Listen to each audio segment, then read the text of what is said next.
taken, before Steph Curry, you only shot the shots that Steph is taking now, early in the shot clock, at the end of the half, or end of the quarter, or end of the shot clock. Yeah. Reggie Miller was the closest to trying to utilize it. But Steph is shooting threes with 18 seconds on the shot clock. Logo threes.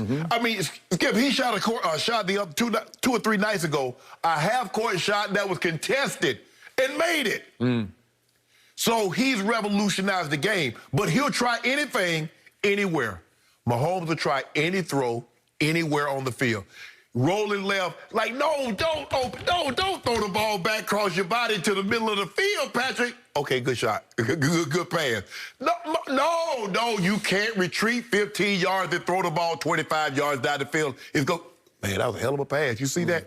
And that's what Steph is talking about. Steph will try anything. The shot the other night, Skip, he got fouled. He thought about passing it, and he heard the whistle go off, and he turns his back, throws it up overhead, and it goes in. Well, that's the old Jordan-esque shot. But the thing is, Skip, all that stuff that you see Steph Curry does, he says, I practiced it. I practiced all those shots, and people think it's just you just messing around while you messing around. Come game time, it's second nature. Every throw that you've seen Patrick Mahomes make in a game, I guarantee you he's practiced it. Okay. And you get upset at Andy for letting him practice it. I do. But I do see the comparison between the way they play the game and the improvisational skills that they will try anything, anywhere. Okay. I agree. I see the comparison. I'm not surprised that Steph reached for Patrick Mahomes. Steph's on another tear as we speak. He's unbelievable. He's re-entering the MVP conversation. He won back-to-backs, obviously. I do see a whole lot of Mahomes and Steph and Mahomes. But it's fitting that Steph would reach for Mahomes. Here's my issue, especially with Steph, to a smaller degree with Patrick. So far, I have a small body of work with Patrick. He's played in 2 Super Bowls. He's played subpar in both Super Bowls, says QBR, any stats, whatever. Just subpar. He's better than that. He hasn't been as great in either of the 2 Super Bowls as he was in the regular seasons, especially when he won the MVP. Right. Steph Curry has never, ever lived up to his regular seasons in his postseasons. And he's been to the finals 5 times, and obviously he has a grand total of 0 MVPs in the finals. Not all his fault, obviously, but no MVPs. And then if you look hard at his numbers, they're just down across the board in the postseason. They're still spectacular. They're great. They're great, but like his regular season his career percentage from the field is 48, and it's down to 45 in playoff games. 3 points, 44% regular season, sensational. Drops down to 40 in playoff games. But then if you look closer in the key moments, the clutch moments, the crucial moments, especially what your man LeBron benefited from back in 2016 when they came from 3-1 down. Saw the story the other day. In fact, we did the story here about LeBron occasionally calls Ray Allen and says, thank you for that shot. Well, I think he should also call Steph and say, thank you for what you didn't do to us in the final 3 games, 5, 6, and 7 in 2016, because Steph was horrible in all 3 games. It wasn't just one. You're up 3-1. It's your baby. Now, there's no Kevin Durant, so it's pretty much on your shoulders. You are the star of stars on your team. You're a 2-time MVP winner. And in those 3 games, he combined to shoot 37% from the floor, 36% from 3 by his standards. 15 of 42 is horrible. And he averaged 4 turnovers a game, by his standards, very high. And then we start to go to the fourth quarters of those games. And combined in those fourth quarters, he shot 30% from the floor and 25% from 3 in 3 straight fourth quarters. Well, that's horrible by his standards. Then we go to the guts of it. Do you remember Game 7? This is in his house. This is Oracle. Well, you talk about the pass behind the back to Clay. He threw it out of bounds. Yeah, he threw it in like the 3rd row, right? That's in the fourth quarter. But look at his numbers for the game. This is it. This is for all the mark. You can right the wrong of nearly blowing a 3-1 lead. Steph Curry at Oracle in Game 7 goes 6 of 19, 4 of 14 from 3, and then in the fourth quarter, he goes 1 of 6 from the floor and 1 of 5 from 3. Well, it's just, this is your game. And remember how many, they went for like 3 minutes down the stretch. Nobody could buy a basket until finally Kyrie said, okay, I'll make one. And he made one that stood up. Okay? So look at the numbers. Look at Game 6 of the closeout. It was the closeout game against Kawhi and the Raptors. Right. There's no KD. It's on Steph's shoulders at home. And once again, in the fourth quarter, it's a back and forth, up and down game.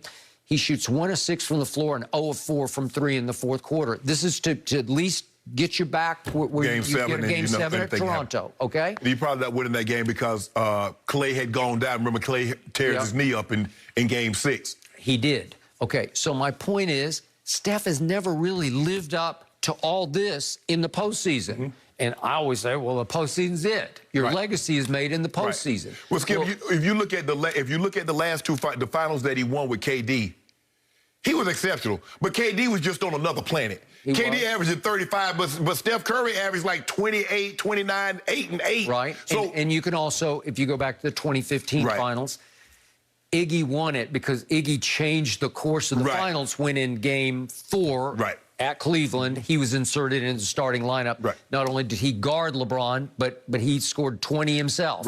And they took off, and he won Finals MVP. And Steph had a case for it, but he didn't win it. Okay.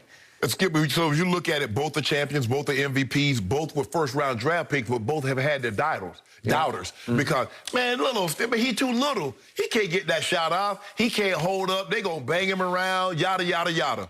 Boom. Oh, man, Patrick Mahomes, all they did was throw the ball at Texas Tech. I mean, anybody that comes out of that system, we see them. No, I agree. And so... and I'll be the first to say, I did not see Patrick Mahomes coming, and I don't think you did either. No. And so I think, and both Skip? Both of their dads, what did they do? Play professional sports. They did. It's a big point. Yes. And now, although Patrick Mahomes' dad did not play football, he was a baseball player, well, Steph's dad played basketball, and he was there to see. He was a great shooter also. Great shooter. Yes. Great shooter. Okay, so it's even ironic to me, a lot of MVP talk after Steph. He's on this crazy tear. He had 40 last night against Orlando at Golden State. But then that was a teeter-totter back-and-forth game. And in the fourth quarter, I looked to see what Steph did. And again, he had 10 of 19 threes for the game. But you look at the fourth quarter, and he was okay. 2 of 6 from the floor, 2 of 4 from 3, scored 8 points. But he got outscored by Juan Toscano Anderson on his own team, who had 9 points. So it wasn't like he took over the fourth quarter of this game. And yet, they're talking MVP for Steph. But the thing is, Skip, also is that they left him out to rest for a lot because he was already over his allotted minutes. And, you know, they're trying to keep him around 33, 34 minutes. But I think he's around 37, 38. So they kept him out a lot longer. And they made that push. They made that run in the fourth without him. They did. And he's been holding him back against my Spurs the other night. Held him back in the fourth quarter, and the Spurs won the game. But then they went back-to-back at Spurs, and they blew out the Spurs. So the point is, they're playing. They're better than I thought, but they're 14 and 12 now. Okay, is that good enough to win an MVP? No, they're gonna have. He's gonna have to make the playoffs. He's gonna have to make the playoffs, and they got a chance to. They got a shot because he's playing like this. They're gonna be in every game. So that's the biggest thing. They're actually better than I thought they would be, considering that they lost Steph. I mean, Skip, they lost Clay. Because I didn't even expect them to be this good. But I don't know if anybody thought Steph was going to go back to. He's playing better than when he won the unanimous MVP. If you can believe that, Skip. I agree. No, he's playing better than that. Okay. Well, if they do make the playoffs, I need to see a little more in the playoffs from Steph Curry. That's all I'm saying. I'll take him. Okay. I sure wish he... Well, you would have taken him in 2016 because he handed you the championship. Yeah, it was nothing. Yes, he did. Handed you. Here, LeBron. And we'd have 2 more. Gift wrap Without KD and Golden State, we'd have 2 more rings. All right, we're going to get back to that. I know. Well, he's the best player on the planet. Don't do that, Skip. I'm wrapping you guys because I'm looking forward to this. Devin White is standing by. Super Bowl champ Here we go. Devin will join us next. So much to ask him about. Please stick around for this one.